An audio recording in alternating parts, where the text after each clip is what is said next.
தேடவில்லை. அப்ப என்ன அர்த்தம்? பொய் சொல்கிறார். இதான் நான் மேடையில் சொன்னேன்.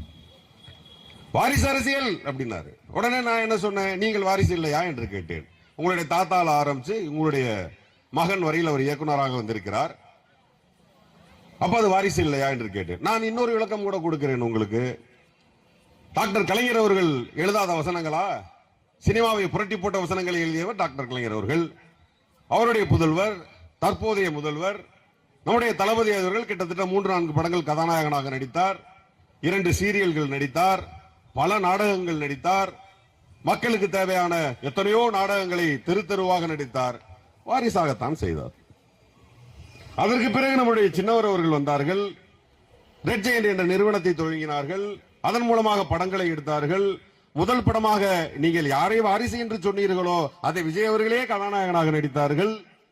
பிறகு அவரே கதாநாயகனானார், அரசியலுக்கு வந்தார். அவரை பார்த்து நீங்கள் ஏன் நீ சினிமா வாரிசாக வந்தா என்று கேட்கவில்லை. நீ எதுக்கு உங்க தாத்தாவும் அப்பாவும் படம் எடுப்பாரு, நீயும் ரெட் ஜெயின் ஒரு கம்பெனில படம் எடுப்ப, நான் குருவின் ஒரு படம் நடிக்க வேண்டிய அவசியம் இல்லை, இதானே சொல்லியிருக்கணும் விஜய் அவர்கள். ஏன் அங்கே மட்டும் வாரிசு இல்லை?